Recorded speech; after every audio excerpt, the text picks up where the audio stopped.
Friends, आज मैं आपके लिए कहानी लेके आई हूँ बहुत अच्छी। लेकिन उससे पहले please subscribe my channel and press on bell icon, ताकि मैं फ्यूचर में कोई भी कहानी अपलोड करूँ तो उसका आपको ऑटोमेटिक नोटिफिकेशन मिल जाए। तो आज जो मैं आपको कहानी सुनाने जा रही हूँ वो है वॉल्ट डिज्नी की। मेरा बचपन तो यही कार्टून्स देख के ही गुज़रा है। हो सकता है आप भी ज़रूरी ने इस कार्टून को देखते होंगे। वॉल्ट डिज्नी के जैसे कुछ करेक्टर्स रहे हैं, मिकी माउस, डोनाल्ड डक और ऐसे कई करेक्टर्स आपको अच्छे लगते होंगे। और इसी के ऊपर आज कहानी है वॉल्ट डिज्नी की। तो चलिए शुरू करते हैं आज की कहानी। तो ये जो वॉल्ट डिज्नी है, ये शुरू की वॉल्ट एलास डिज्नी ने शुरू की, जो कि ऑनर थे वॉल्ट डिज्नी कंपनी के।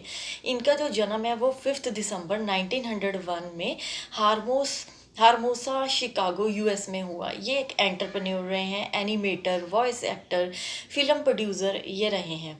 इन्होंने 26 academy award, 3 golden globe award, 1 Emmy award इन्होंने जीते हैं।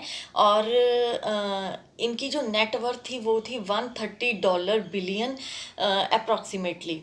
ठीक है। तो इनके जो फादर थे वॉल्ट डिज्नी के, उनका नाम था एलास डिज्नी, जो कि एक कारपेंटर थे और रिलीजियस पर्सन भी थे। और इनके मदर जो थे उनका नाम था फ्लोरा कॉल, जो कि प्राइवेट स्कूल में ये टीचर रही थी।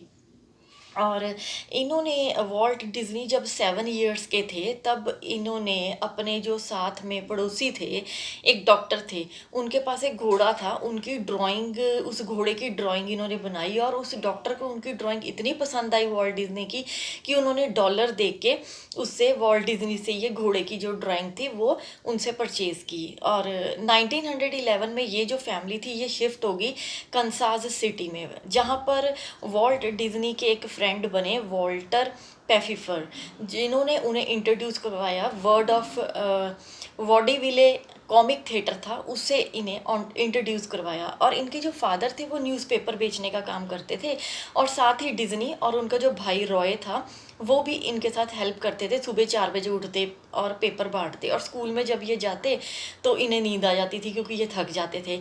और ये स्कूल में ज़्यादा अच्छे पढ़ाई में नहीं थे, इनके काफ़ी पुअर ग्रेड्स आते थे।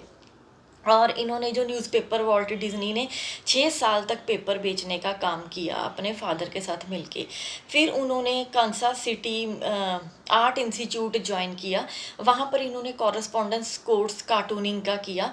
उसके बाद 1917 में इन्होंने मैककिनले हाई स्कूल में एज अ कार्टूनिस्ट जॉब की, जहाँ पर ये न्यूज़पेपर के लिए कार्टून्स बनाते थे।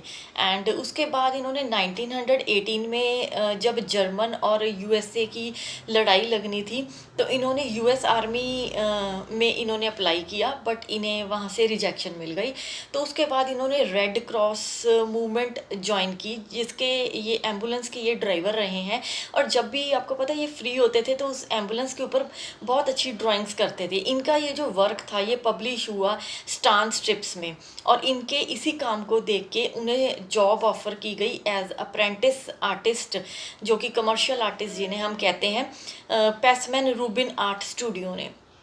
तो इन्होंने फिर उसके बाद 1920 में ये अपने एक फ्रेंड इरविक्स डिज्नी के साथ मिलके इन्होंने Disney art studio business start करने की सोची, बट ये उसमें फेल हो गए। देन इन्होंने फिर से कांसा फिल्म सिटी एड कंपनी जो थी ये से ज्वाइन कर लिया। ये जो कंपनी थी ये कमर्शियल्स ऐड बनाती थी कट आउट एनिमेशन टेक्निक्स के ऊपर, बट वॉल्ट डिज्नी को ये ज़्यादा पसंद नहीं थी। और फिर ये क्या करते थे कि इन्होंने अपने फ्रेंड से उधार ली एनिमेटेड बुक्स और कुछ कैमरा जो था उधार लिया, और ये घर पर बैठे एक्सपेरिमेंट करते थे। और इन्होंने एक डिस्कवर की सेल एनिमेटेड टेक्निक। ये एक ट्रेडिशनल एनिमेटेड टेक्निक थी जिसमें कार्टून्स जो थे वो हाथ से बनाए जाते थे। देन उसके बाद इन्होंने 1921 में लाफोग्राम स्टूडियो बनाया, जिसमें उन्होंने हायर किए कुछ एनिमेटर्स, बट वो कंपनी ज़्यादा चली नहीं और बैंकरप्ट हो गई। देन 1923 में इन्होंने सोचा कि इन्होंने अपने ब्रदर के साथ मिलके सिर्फ $200 में डिज्नी ब्रदर स्टूडियो खोला और बाद में इसका नाम वॉल्ट डिज्नी के नाम से ये जाना गया। देन 1925 में इन्होंने लिलन बॉन्ड आर्टिस्ट हायर की और उसके साथ बाद में इन्होंने मैरिज कर ली। और उनके पास एक पेट माउस होता था जो कि इन्हें एक करैक्टर की याद दिलाता था और उन्होंने उसका नाम मॉर्टिमर माउस करैक्टर जो था मॉर्टिमर माउस के नाम से रख दिया। बट इनकी वाइफ ने इसका नाम बदल के मिकी माउस कर दिया, जो कि आज पूरी दुनिया में कार्टून्स की दुनिया में ये जाना जाता है। सब लोगों को पता है मिकी माउस कितना अच्छा करैक्टर था।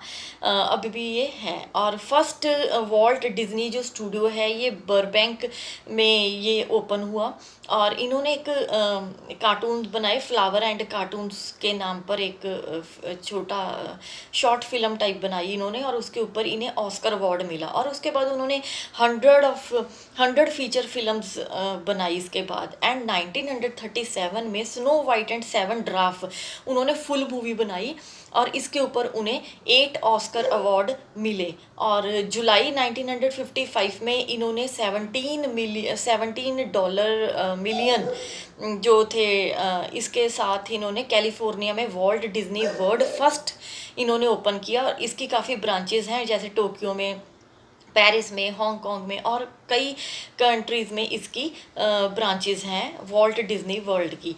और 1966 में इन्हें लंग कैंसर डायग्नोस्ड हो गया और इनकी जो डेथ थी वो 15 दिसंबर 1966 को वॉल्ट डिज्नी की डेथ हो गई। तब उनकी एज थी 65 ईयर्स। वॉल्ट डिज्नी ने इस कहानी से आपको मैं बताती हूँ क्या शिक्षा मिलती है। वॉल्ट डिज्नी ने कुछ रूल्स दिए सक्सेस के लिए, जो कि मुझे लगता है हम सबको फॉलो करने चाहिए और बहुत ही इम्प्रेसिव हैं। जैसे कि सबसे पहले तो नंबर 1 है वर्क, लव टू वर्क। जो भी आप काम करो उसके लिए आपके दिल में प्यार होना चाहिए, तब ही आप उस काम को लगन के साथ कर सकते हो। एंड सेकंड थिंग उन्होंने बोला कि जो भी काम करो उसके ऊपर आपका पूरा फोकस होना चाहिए, बिना फोकस किए आप नहीं काम कर सकते। एंड थर्ड रूल उन्होंने बताया कि don't stop after first success. पहली सक्सेस आपको जब भी मिल जाए ये मत सोचो कि ये बस बहुत हो गया, नहीं, उसके बाद भी आपको आगे बढ़ते रहना है। फोर्थ उन्होंने बताया एक्सपेरिमेंट करने से कभी भी ना डरें। एक्सपेरिमेंट, आपको पता है वॉल्ट डिज्नी ने कितने एक्सपेरिमेंट किए, कितने फेलियर्स उनको लाइफ में मिले, पर वो एक्सपेरिमेंट करने से पीछे नहीं हटे। ठीक है। देन फिफ्थ उन्होंने बताया कि बिलीव इन योरसेल्फ, अपने आप पर भरोसा रखो। अपने आप को कभी ये ना कहो कि मैं ये नहीं कर सकता हूँ, आप अपने ऊपर भरोसा रखो। ठीक है। देन सिक्स्थ उन्होंने बताया लीडरशिप। ऐसी लीडरशिप क्वालिटी आप में होनी चाहिए आपको देख के दूसरे लोग भी इंस्पायर हों कि हाँ हमें भी कुछ ऐसा ही करना चाहिए। ठीक है। और सेवंथ उन्होंने बताया हैबिट आप में डेवलप करो रिस्क लेने की। आप जब तक रिस्क नहीं लेंगे तब तक आप आगे नहीं बढ़ेंगे। अगर आप ये सोचोगे कि मैं रिस्क लूँगा और मैं फेल हो जाऊँगा या फेल हो जाऊँगी, तब कभी भी आगे नहीं बढ़ सकते। आपको एक हैबिट डेवलप करनी पड़ेगी रिस्क लेने के लिए। ठीक है। तो मैं उम्मीद करती हूँ आपको ये आज की कहानी वॉल्ट डिज्नी की बहुत अच्छी लगी होगी। So thank you so much, take care.